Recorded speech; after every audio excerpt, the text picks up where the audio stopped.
Collective noun नाम होता है कोई नंबर या कलेक्शन का, लोगों के, जानवरों के, पक्षियों के, चीज़ों के, जब हम उनके बारे में एज वन यूनिट, एज एक चीज़, एज एक एंटिटी बात करते हैं, उस ग्रुप को जो हम नाम देते हैं वो होता है कलेक्टिव नाउन। ठीक है, कलेक्टिव नाउन को क्योंकि हम उसको एज एक देखते हैं, ठीक है, जैसे कि वो एक चीज़ है, हम उसे हमेशा सिंगुलर लेते हैं, प्लूरल नहीं लेते। जैसे कि एक एग्जाम्पल मैं आपको बताती हूँ, जैसे हम कहते हैं the army is ready for action. ठीक है, the army is ready for action.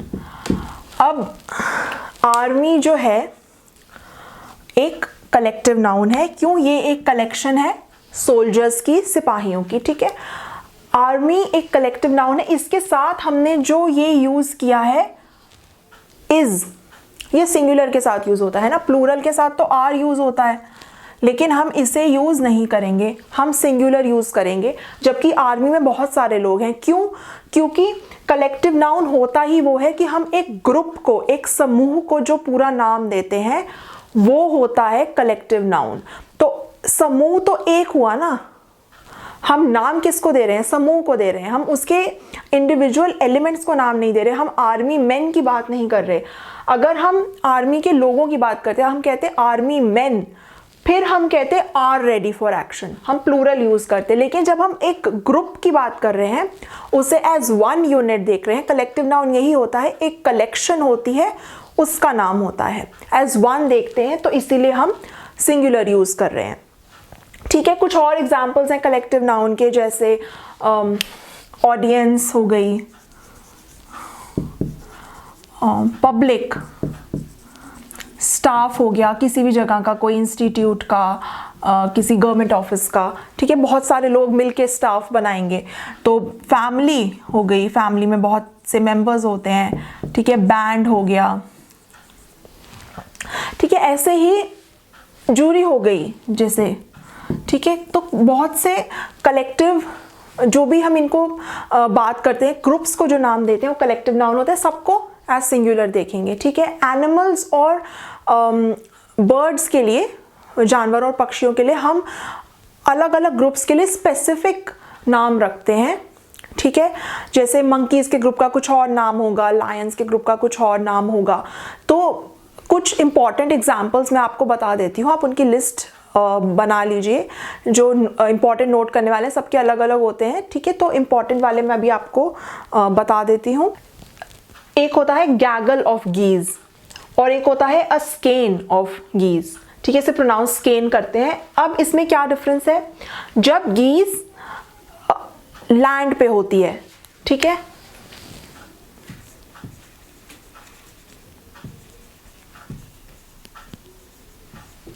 जब गीज लैंड पे होती है तो हम उसके ग्रुप को कहते हैं गैगल। जब उड़ रही होती है, ठीक है, व्हेन इन फ्लाइट, जब उड़ रही होती है तब हम उसके ग्रुप को कहते हैं स्केन। ठीक है, अ स्कूल ऑफ फिश और अ शोल ऑफ फिश। अब इसमें क्या फर्क है? जब हम सेम एक ही तरीके की मछली की बात करते हैं, ठीक है,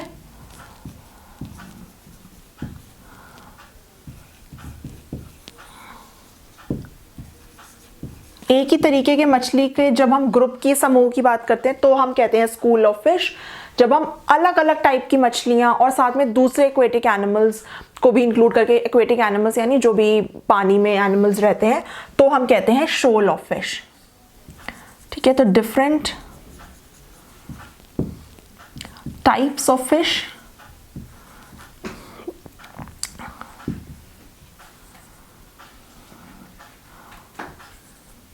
plus other aquatic animals.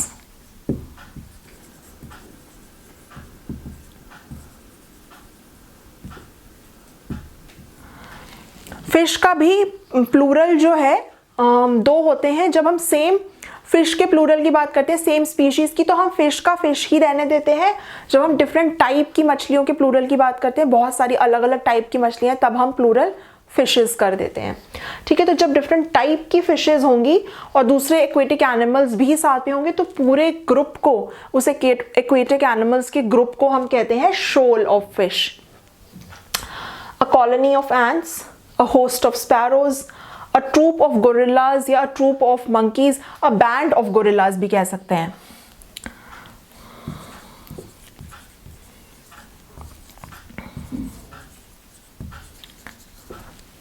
ये a pack of wolves, a swarm of bees, a drove of donkeys, a pride of lions. ठीक है, इसकी प्रोनाउंसिएशन भी नोट करिए, इट इज lion. ठीक है, a parliament of owls. अब ये नोट कर लीजिए, इंपॉर्टेंट एग्जाम्पल्स हैं।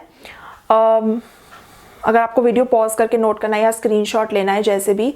अब एक और एग्जाम्पल ले लेते हैं ठीक से समझने के लिए कि जब हम एनिमल्स की बात करते हैं, बहुत सारे एनिमल्स की, तो हम किस केस में सिंगुलर यूज करेंगे, किस में प्लूरल यूज करेंगे। ठीक है, मैं कहती हूं लायंस लिव हियर,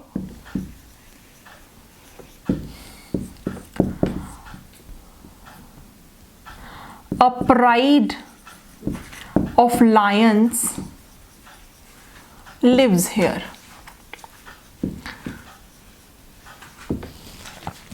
ठीक है, क्या फर्क है, दोनों में ही हम बहुत सारे लायंस की, बहुत सारे शेरों की बात कर रहे हैं, लेकिन यहां पे हम यूज कर रहे हैं लिव, यहां हम यूज कर रहे हैं लिव्स। ध्यान रखिए, जब भी हम वर्ब के आगे, यानी जो एक्शन वर्ड है उसके आगे एस और ईएस तब लगाते हैं जब हम ही, शी, इट या कोई सिंगल पर्सन,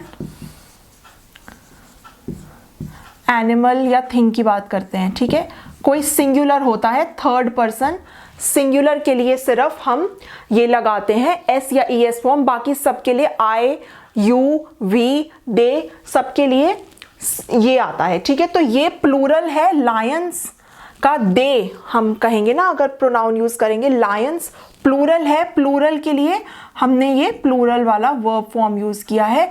जो सिंगुलर के लिए वर्ब यूज होता है लिव्स, वो हमने सिंगुलर यहां पे यूज किया है। क्यों? क्योंकि यहां हम फोकस लायंस पे नहीं, हम इस ग्रुप पे फोकस कर रहे हैं।